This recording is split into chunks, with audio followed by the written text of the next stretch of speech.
What's up, Taiwan? I'm Erika Liu with news from here in Taiwan and around the world.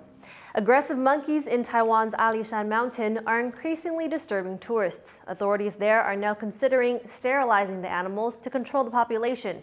But as Laurel Stewart explains, animal rights groups say there are better ways to handle the situation. If you head to one of Taiwan's biggest tourist hotspots, Alishan Mountain, in southern Jiayi, you're likely to come across some macaques.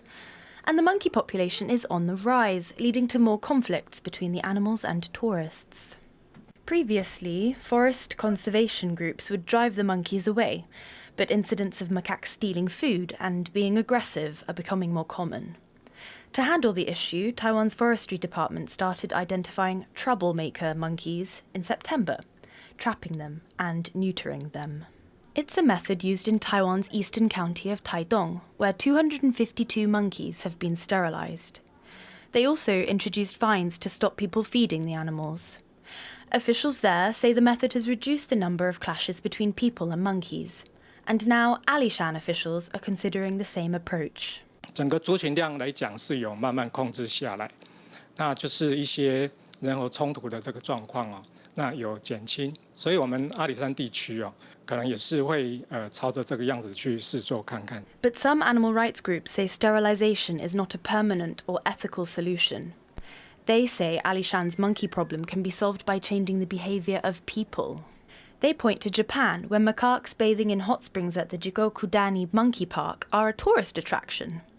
There, visitors and monkeys coexist peacefully because of rules banning food from the park. 因为是人的行为去影响到野生动物的行为，我们如果加强游客的规范跟游客的教育，对比我们去结扎野生动物才是真正的方法。 The organisation says tourists at Alishan often eat while walking or actively aggravate the monkeys. Although the Forestry Conservation Department says it promotes the principles of no feeding, no contact and no interference, not every region has regulations that enforce this behaviour. As tourist numbers continue to rise, animal rights advocates say stricter rules for visitors should be prioritised over measures to control the monkey population. Chris Ma and Laurel Stewart for TaiwanPlus. What is it like to live inside one of Taiwan's most iconic historic landmarks? Today, in the final episode of Where's the Tainan Mayor Taking Us?, Andrew Ryan gets a tour of a centuries-old settlement from a man who used to live there.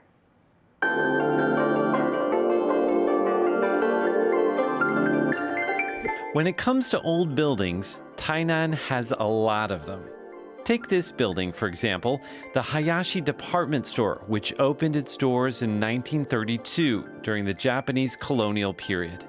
It's the second oldest department store in all of Taiwan, but it's the oldest one still in operation. This grand old store contains the first elevator in southern Taiwan. And if you take it up to the rooftop, you'll find the country's only Shinto shrine located in a department store. These walls have borne witness to history. You'll find bullet holes that date back to World War II. One of the best ways to experience old Tainan is to stay in a building that's been renovated as a guest house. Wooden window frames, terrazzo floors, and old-fashioned stone bathtubs like this one. These used to be fixtures in almost every household in Taiwan.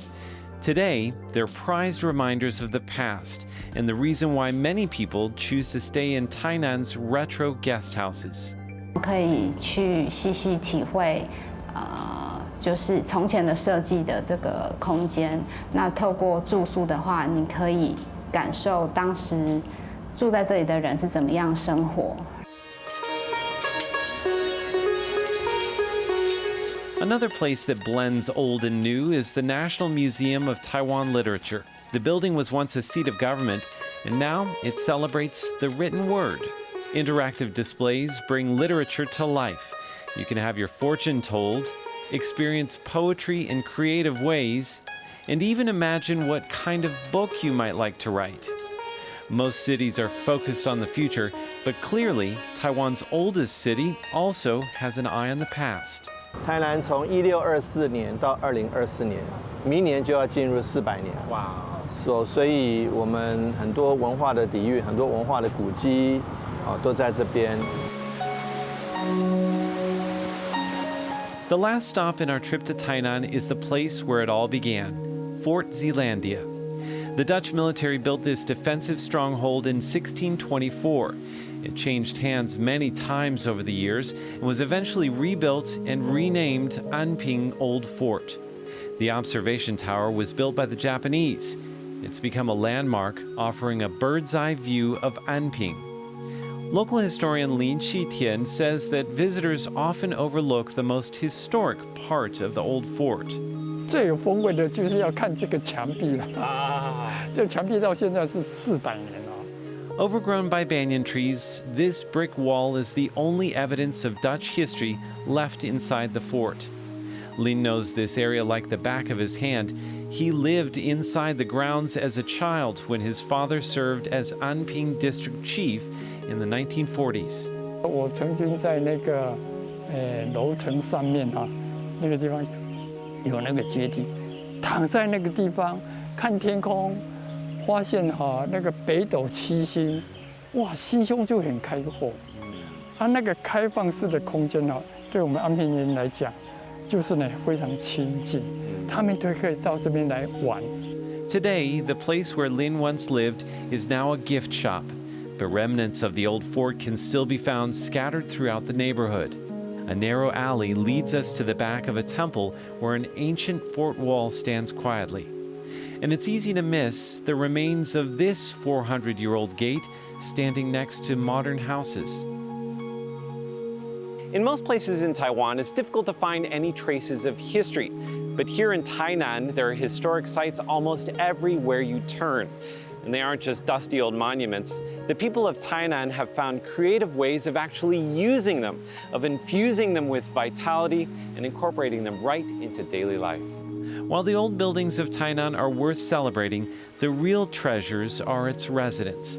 The artisans passing on the city's traditions, the people helping visitors experience the city's past, and the storytellers keeping the city and its memories alive. Scott Huang, Justin Wu, Peachy Zhuang, and Andrew Ryan for TaiwanPlus. You can find more episodes in the series on our website at TaiwanPlus.com. A new breed of black silky chickens has emerged in Taiwan. Our reporter Reese Ayers has the scoop from the coop.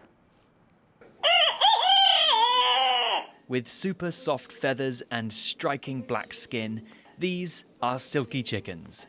Also known as blackbone chickens, their dark meat is considered a delicacy in Taiwanese cuisine. And, for centuries, they've also been used in traditional Chinese medicine. But now, there's a new chick on the block. Some in Taiwan have complained that black chicken meat has been getting whiter over the years due to crossbreeding.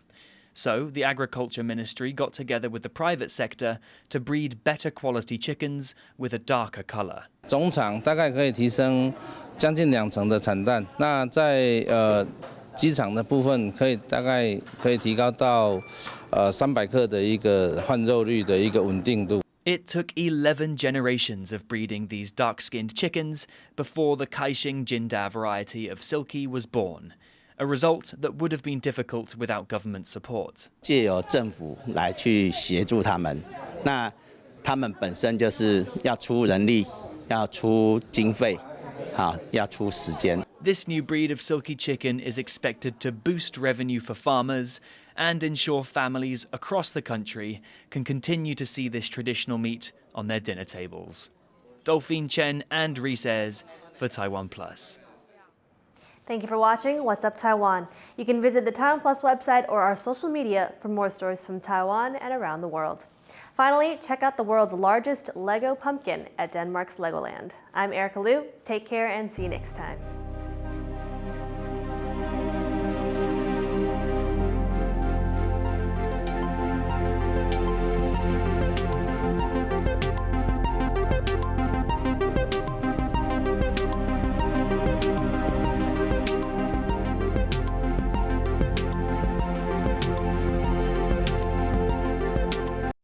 For more stories from Taiwan and around the world, download the TaiwanPlus app.